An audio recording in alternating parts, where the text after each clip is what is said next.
All right, this is part 2 of Jekyll Island. I did all of Jekyll Island in one day, and yeah, check out this amazing knife I found on the North Shore dock. I thought that knife was very cool. There's a reward for some kind of fish, so that's awesome. Check out this fishing pier, I think they would be called. They got a handicap spot and some specialty tiled spots. Here we got the mainland off in the distance. This is looking towards the coast. Here I found a level 1 fishing rod, and that wall looks like it needs to be broken down, just like in a video game. This is a fishing pier. This is the same fishing pier you just saw, and then this is looking back at the island towards the east. So you see that wall over there? There's 2 more sections over there. It seems weird. It's like, what are you hiding over there, guys? So I thought that was really cool. And then they did a restoration project, bringing in a bunch of shells for the oysters and stuff to live. Definitely they need to continue their conservation efforts. So that's easily noted. I'm having a great time. This is the Horton House. This is like a really old building. We'll check that out in a second, but there was a photo shoot going on, so I went and tried to check out the Horton Pond while I was waiting. It was a beautiful little walk down to their old slave road. Like, look at this overgrown tree thing area, like just magical sights.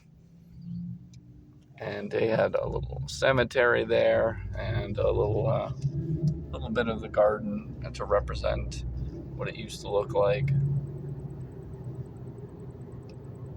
It was very rich. You could feel the spirit. You could feel the journey of the island and how it's transformed over time. Like, major storms have come through there a few times and massively changed the landscape of the rivers that go through Jekyll Island. So this was very interesting to see their old cemetery.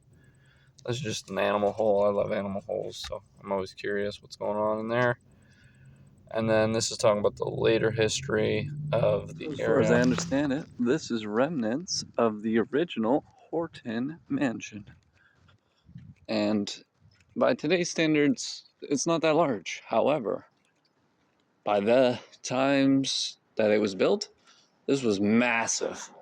You can see the original wall they built using clams. They didn't make cement like today. They had to work with what they could.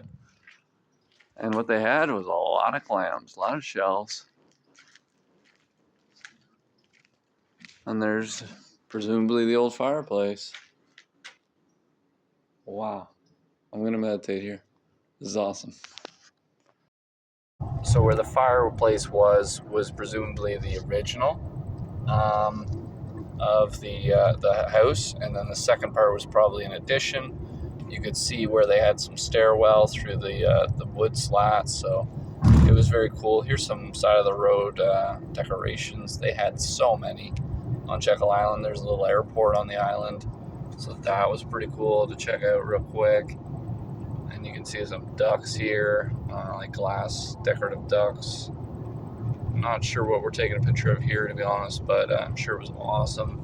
Here is the original 1920 villa they made. So if I'm reading correctly, and it looks like I am, this home was built in 1927. What a cool place. I presume I can't just walk in there, but I'm kind of tempted to try. I mean, knock on the door. If someone answers, they answer. If they don't answer, I try the door, right?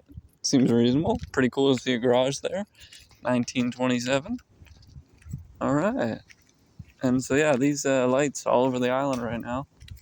I guess people in this community have quite the appreciation for Christmas. As I presume a level of poshness. I presume a level of wealth. And so, no surprise, people with wealth appreciate the materialism that is Christmas and the 4 billion lights involved. These lights are all over major parts of the island, as you can see.